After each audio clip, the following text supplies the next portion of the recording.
eða þú varst að tilkynna landsliðshóp fyrir verkefni á móti Írlandi. Voru allar stelpurnar klárar í þetta fyrir utan Hlín og Guðnýju? Það er engin önnur fjarverandi vegna meiðsla eða slíkt? Nei, ég ekki. Nei, ég held ekki. Ég held að það sé allar klárar sem ég hefði ætlaði að velja. Þannig að ég er bara mjög sáttur við þetta. Þetta hefði ég viljað hafa Hlín og Guðnýju, en það er alltaf eitthvað sem kemur upp á. Þannig að við erum svona nokkuð dögum með hópið sem við vildum hafa. Hvernig líst þér að fá Írland og af hverju þetta 2 leikir á móti sama lið? Einfalt að svara við því er bara COVID. Það er mjög erfitt að koma saman af því við vildum spila á Íslandi.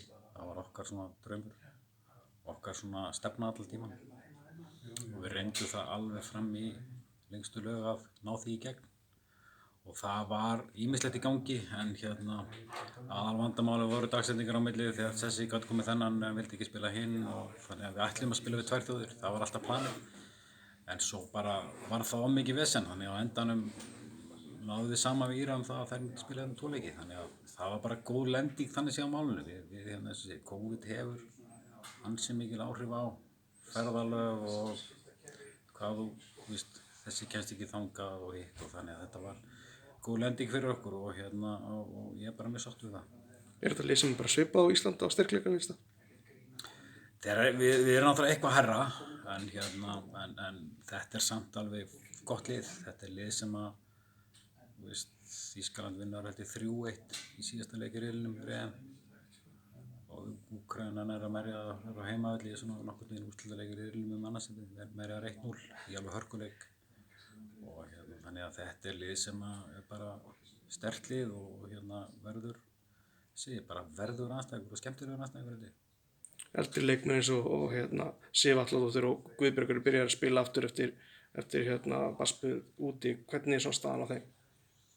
Þær eru bara byrjað að spila og þurfa bara að halda því áfram til að gera tilkall í landsliðið og spila vel til að þær gerir þær bara það tilkall að það verður erfitt þegar maður velja þær ekki. Þannig að það snýst raunlega.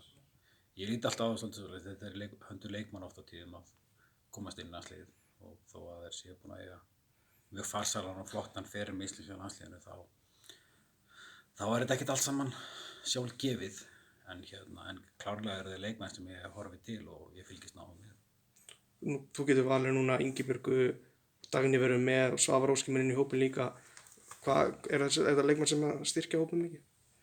Já, ég er að vonast til þess. Að það er náttúrulega eiga töluvert mikið af landsleikjum. Ingibjörg og Dagný hafa verið fastamenn í íslenska landsliðinu svolítið langa tíma. Dagný náttúrulega átti að vera með okkur út á Ítalíu og en það dattu fyrir á síðustu stundu. Og Ingibjörg átti náttúrulega að vera þar líka, en það náttúrulega gekk ekki út af sóttvarnalögum í Noregi, þannig að þær hafa verið náttúrulega byrjunarliðsmenn og fastamenn í liðinu, þannig að þær hljóta að styrkja okkur eitthvað, og Svava er komin á fullt í Frakklandi og mér langaði bara að skoða hana og sjá hvað hún geti gefið okkur. Ég þekki náttúrulega Sögu ágætlega vel, ég þjálfa hana náttúrulega í 3 ára í Breiðablik, þannig að ég veit svo sem alveg hvað hún hefur hvaða gæði hún hefur, og ég vonast til hún bara koma með þau undir okkar. Liðsfélagi Ingibjargar í Noregi er ekki valinn. Af hverju er hún ekki valinn Alanda?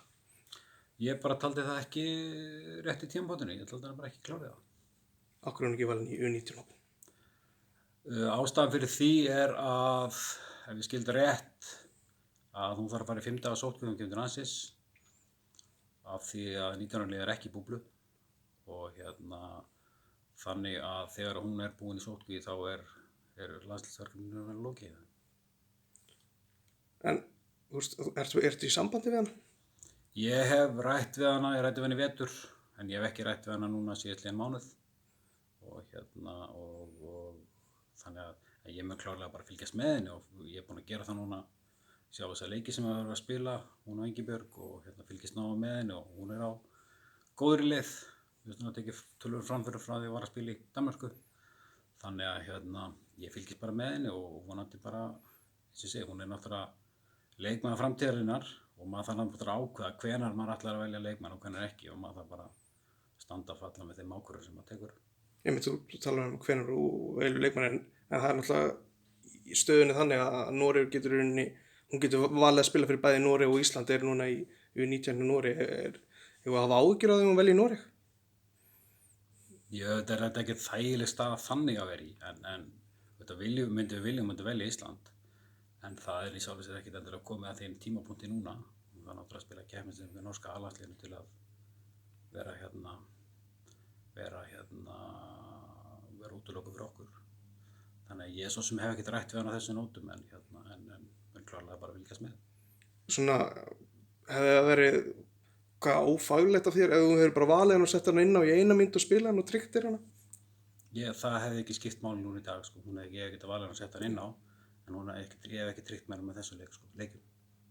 Hún hefði þurft að spila í keppnisleiki til að tryggja hana, þannig að mér finnst það ekki rétt raunverulega að þú ert að fara að gera eitthvað svoleiðis bara til að tryggja hana og vilt verða raunverulega að gera það ég setja þá kröfu á hana og velja hana og setja hana inn í einu mynd og svo kannski geta velja hana aftur.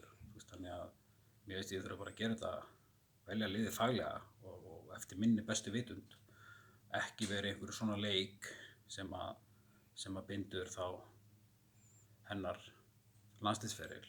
Þannig að það er raunverulega, en mér finnst það ekki rétt á mér að ég ætla að gera svoleiðis ef þetta verið keppnisleikur sem það er að spila núna. Það vekur svo athygli að mér að Anna Björk ekki valin. Er einhver ástæða bara að skoða fleiri leikmenn eða einhver önnur ástæða bak við? Bara ég er að skoða fleiri leikmenn. Ég vildi sá Mönninberg út á Ítalíu og ég vildi bara gefa Kristínu tækifæri núna og val á landslið er ekki endalegt og fyrir framhaldið. Þannig að þetta er bara svona hópurinn í þessu verkefni og svo þurfum við bara að vega og meta eftir þetta verkefni, hvernig leikmenn stóðu sig, hvaða leikmenn við sjáum svo inn í næsta verkefni og frammistaða leikmanna bara núna hefur bara áhrif á næsta val og svo þurfum við bara að vega og meta hlutina eftir því. Og lokaspurning að kom bara rétt í þessu að fyrir svona 20 mínútum að Þórður var að hætta með U19, getur eitthvað sagt meira um það? Af hverju er hann að hætta og veistu hver tekur við? Nei, ég held að þú verður að spyrja Þór að því.